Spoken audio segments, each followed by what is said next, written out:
Police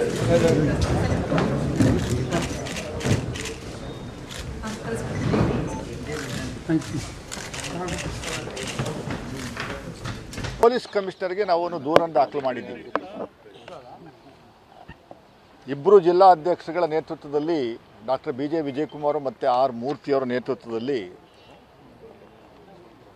BJPಯವರು IT ಸೆಲ್ನವರು Yathindra ಸಿದ್ದರಾಮಯ್ಯನವರ ವಿಚಾರದಲ್ಲಿ ಬಹಳ ಕೆಟ್ಟದಾಗಿ ಅವರ ಪೋಸ್ಟರ್ನ ಹಾಕಿ ದಂಧೆ ಖಾತೆಯ ಸಚಿವರು ಅಂತ ಬಿಂಬಿಸಿ ಅವರು ಸಚಿವರ ಹಾದಿನಲ್ಲಿ ಕೂತು ಚಾರ್ಜನ್ನು ತಗೊಳ್ಳುವಂಥ ಒಂದು ಫೋಟೋನ ಹಾಕಿ ಇಡೀ ರಾಜ್ಯದಲ್ಲಿ ಭಾಳ ಕೆಟ್ಟದಾಗಿ ಬಿಂಬಿಸುವಂಥ ಕೆಲಸವನ್ನು ಮಾಡಿರೋ ವಿರುದ್ಧ ಸೈಬರ್ ಡಿಪಾರ್ಟ್ಮೆಂಟಲ್ಲಿ ಏನು ಆ್ಯಕ್ಷನ್ ತೊಗೊಂಡು FIR ಹಾಕಿ ಆ BJP IT ಸೆಲ್ನವ್ರನ್ನ ಅರೆಸ್ಟ್ ಮಾಡಬೇಕು ಅನ್ನುವಂಥದ್ದು ನಮ್ಮ ಪ್ರಮುಖವಾದಂಥ ಉದ್ದೇಶ.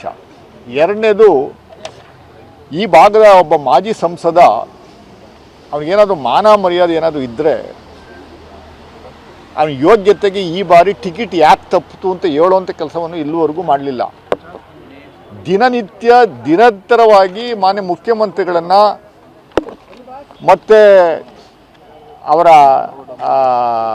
ಕುಟುಂಬದವ್ರನ್ನ, ನಮ್ಮ ಲೀಡರ್ಸ್ಗಳನ್ನು ಬಾಯಿಗೆ ಬಂದಂಗೆಲ್ಲ ಪ್ರಚಾರಕ್ಕೋಸ್ಕರ ಬೈಯುವಂಥ ಒಂದು ವ್ಯವಸ್ಥೆ ನಿರ್ಮಾಣ ಮಾಡಿಕೊಂಡಿರೋ ವಿರುದ್ಧನೂ ಕೂಡ ನಾವು ಒಂದು ಕಂಪ್ಲೇಂಟನ್ನು ಕೊಟ್ಟಿದ್ದೀವಿ. ಇಡೀ ರಾಜ್ಯದಲ್ಲಿ ಸಿದ್ದರಾಮಯ್ಯನವರು ಎರಡನೇ ಬಾರಿ ಮುಖ್ಯಮಂತ್ರಿ ಆದ ಮೇಲೆ BJPಯವರಿಗೆ ಹೊಟ್ಟೆಲ್ಲ ಕಿವುಚ್ಕೊಳ್ಳೋ ರೀತಿಯಲ್ಲಿ ಕಿವುಚ್ಕೊತಾ ಇದ್ದಾರೆ. ಸಹಿಸ್ಕೊಳ್ಳೋಕ್ಕಾಗ್ತಾ ಇಲ್ಲ. ಒಂದೊಂದು ದಿವಸನೂ ಕಳಿಬೇಕಾದ್ರೆ ಒಂದು ಯುಗ ಕಳೆದಂಗೆ ಆಗ್ತಾಯಿದೆ BJPಯವರಿಗೆ.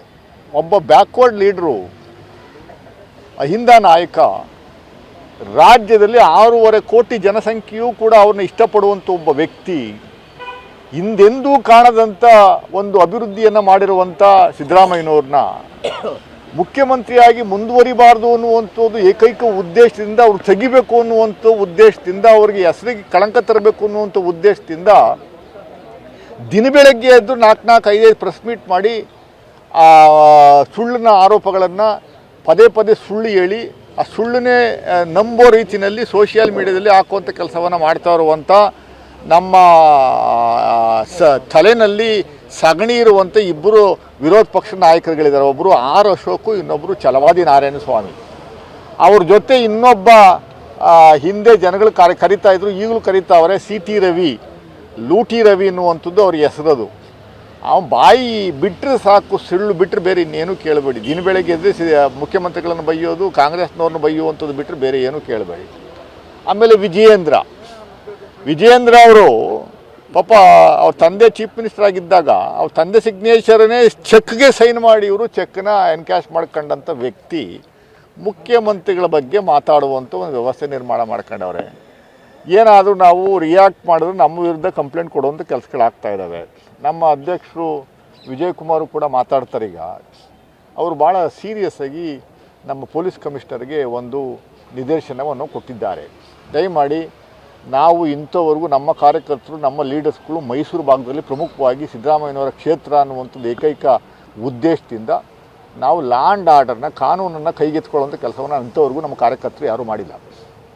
ಅವನು ಯಾರೋ ಸ್ನೇಹಮೈ ಕೃಷ್ಣ ಅಂತ ಒಬ್ಬ ಜೋಕರ್ನ ಕರ್ಕೊಂಬಂದು ಇಡೀ ಜಿಲ್ಲೆಯಲ್ಲಿ, ರಾಜ್ಯದಲ್ಲಿ, ದೇಶಾದ್ಯಂತ ದೊಡ್ಡ ಮಟ್ಟದ ಆಂದೋಲನ ಸಿದ್ದರಾಮಯ್ಯ ವಿರುದ್ಧ ಪಿತೂರಿ ಮಾಡಿದ್ದಂಥ ಸಂದರ್ಭದಲ್ಲೂ ಕೂಡ ಬಹಳ ತಾಳ್ಮೆಯನ್ನು ವಹಿಸಿ ಕಾರ್ಯಕರ್ತರು, ಮುಖಂಡರುಗಳು, ಕಾಂಗ್ರೆಸ್ ಪಕ್ಷದ ಮುಖಂಡರುಗಳು, ಕಾಂಗ್ರೆಸ್ ಪಕ್ಷದ ಕಾರ್ಯಕರ್ತರು, ಕಾಂಗ್ರೆಸ್ ಪಕ್ಷದ ಒಂದು ಸಿಂಪತಿ ಇಟ್ಕೊಂಡಿರುವಂಥ ಮತದಾರರು ಭಾಳ ತಾಳ್ಮೆಯಿಂದ ಇದ್ದಾರೆ.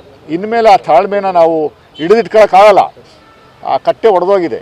ಸೊ ದಯಮಾಡಿ ಪೊಲೀಸ್ನವರು ಇವ್ರ ವಿರುದ್ಧ ಕೇಸ್ಗಳನ್ನು ಹಾಕಬೇಕು, ಒಳಗಡೆ ಹಾಕುವಂಥ ಕೆಲಸವನ್ನು ಮಾಡಬೇಕು.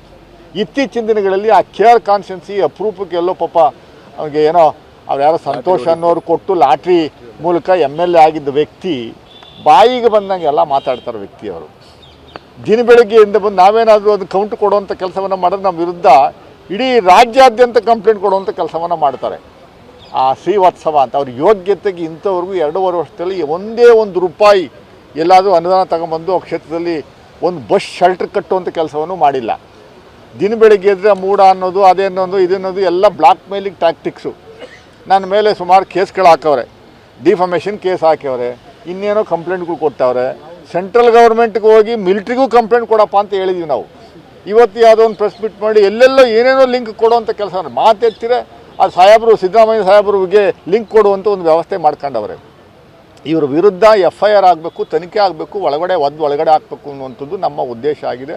ಇವರು ಅಕಸ್ಮಾತು ಒಂದು ಗಡುವನ್ನು ನಮ್ಮ ಅಧ್ಯಕ್ಷರು ಕೊಟ್ಟಿದ್ದಾರೆ. ಆ ಗಡುವಿನ ಒಳಗಡೆ FIR ಹಾಕಿ ಅರೆಸ್ಟ್ ಮಾಡಲಿಲ್ಲ ಅಂದರೆ ನಾವು ಏನು ಮುಂದೆ ದಿನಗಳಲ್ಲಿ ಮಾಡಬೇಕು ಅನ್ನುವಂಥದ್ದು ನಮ್ಮ ಅಧ್ಯಕ್ಷರುಗಳು ತೀರ್ಮಾನ